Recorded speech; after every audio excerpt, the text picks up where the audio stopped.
I'm Frank Bennett, and as I sit here looking at my presentation here, you'll see that it's titled Citeproc-Cite Service. And I have a slight regret here. I'm not the best at naming things. I'm recently retired from the law faculty at Nagoya University. And when I was a full-time academic, like all academics, I practiced fine art of hanging out. And among the places that I hung out was among legal information professionals, people who manage large databases of legal information. And along the way, in my amateur career as a part-time programmer and student of legal information service, many good people along the way, including Livia Holden, Ali Gondal, and also Thomas Bruce of the Legal Information Institute at Cornell University. And Professor Bruce 7 years ago published the first in a series of articles in which he laid out a definitive description of the United States system for producing and publishing legislation, which we won't be talking about today. But his title of that presentation was Making Meta-Sausage, which is a much catchier title than Citeproc-Cite Service. Today I would like to talk, just very briefly here in 10 minutes, I suppose, about the meta-sausage process for our CULTEXP database under EuroExpert. Good, so without further ado, let's begin. First there are four subjects that are concerned here in the data transformations that produce the final content of the database. The beginning is spreadsheets. Next, the spreadsheets are converted in our current configuration to an intermediate format that's called CSL-JSON, which you'll have a look at on screen here in a few minutes. And then that's converted in turn to a CULTEXP update format, which is preparatory to Ali's pushing of that information into the front-end database. And then finally, the conclusion today will conclude with, the presentation today will conclude with an overview of the workflow of how the data moves through this process.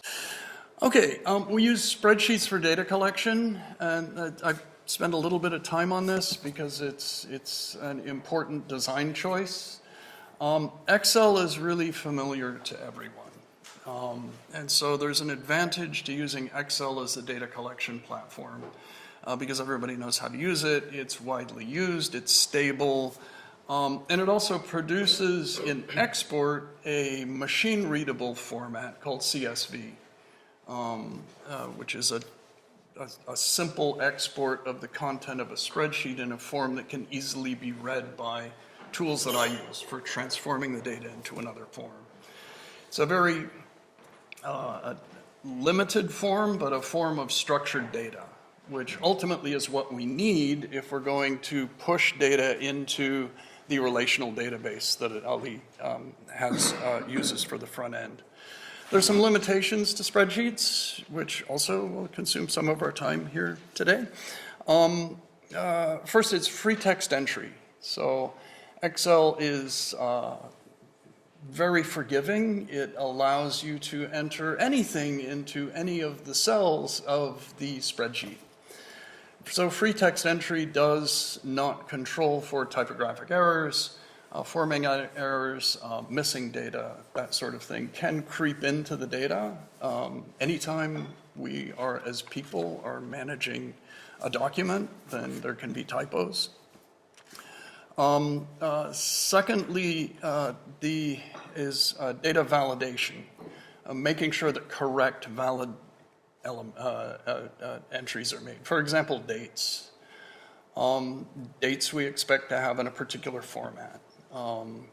There may be fields that we expect to contain only numbers for a particular jurisdiction, for example.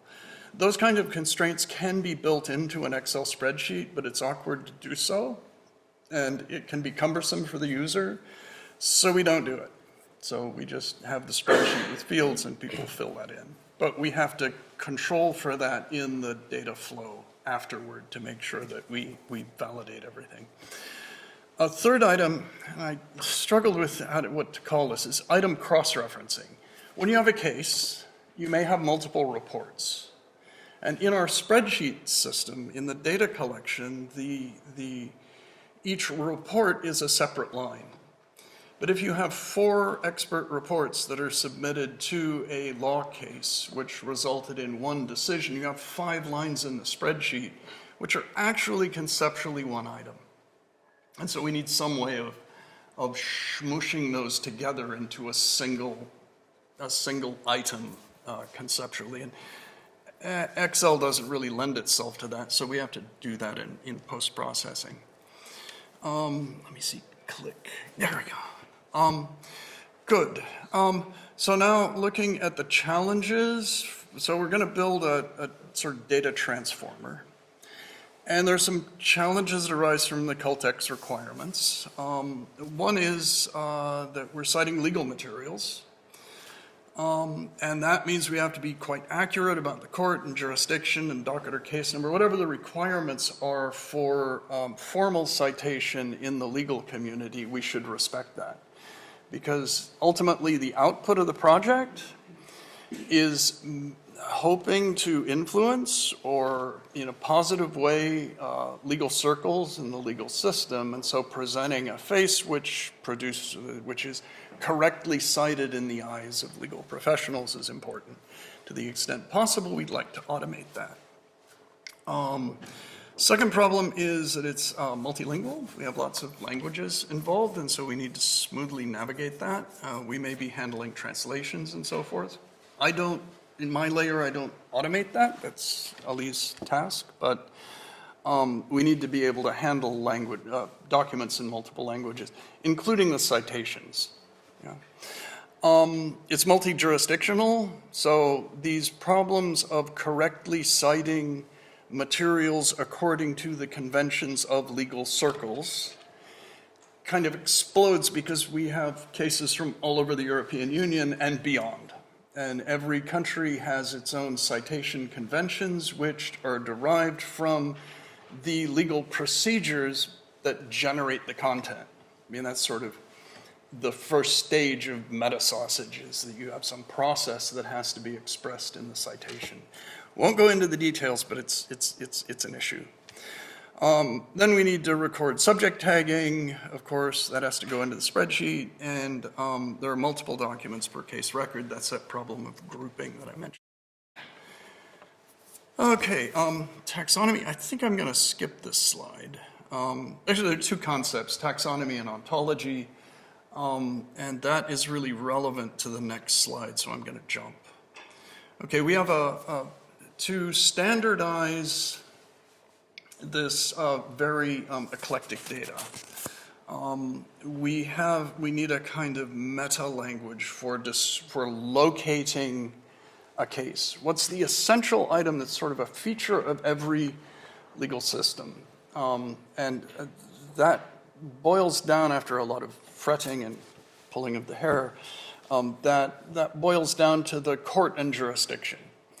So for any jurisdiction, you can have a relatively short list of the courts that exist: district courts, appellate courts, Supreme Court, intellectual property court, immigration court.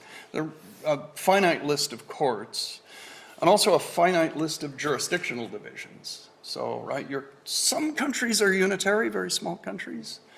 But in the United States, for example, we have the federal system, so we have 50 states. And then there's the federal system, which is like, well, I don't know, some number of circuits, and those are divided up into districts. So there are these geographic boundaries into which the country is divided for the purpose of administration. Each of those geographical boundaries has a limited number of courts which operate within them. And so when you map the court list onto the jurisdiction list, you get an ontology, which is the full expression of all the possible courts which can exist within the jurisdiction, within their location. And if you have a code, which is machine readable, that identifies that relationship, the jurisdiction plus court, then you're a long way toward being able to identify specifically what court you're looking at. Right. Good. So we need a way to map those ideas. And what you see there in the illustration there is this is, looks like maybe this is Holland, possibly. Yeah, thank you. Yes, these are the codes and full names and abbreviations that are applicable to Holland. So we do this for every country. And that helps us to support multiple jurisdictions. Good. And then, so spreadsheets to data, we need to do conversions, we need to do these mappings.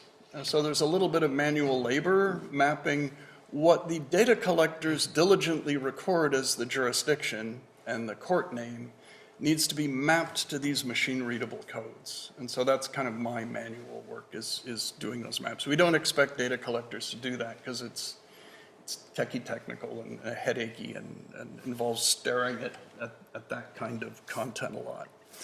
And ultimately, we produce this, which is the data flow. We start with spreadsheets. We run it through a script that's called make data. That produces a file import me JSON, which allows us to push it into a cloud system, from which we then download using a program called zsyncdown, and then Ali picks that up from there and pushes it into the front end. And that's it. So I'm just finished. Yes, thank you.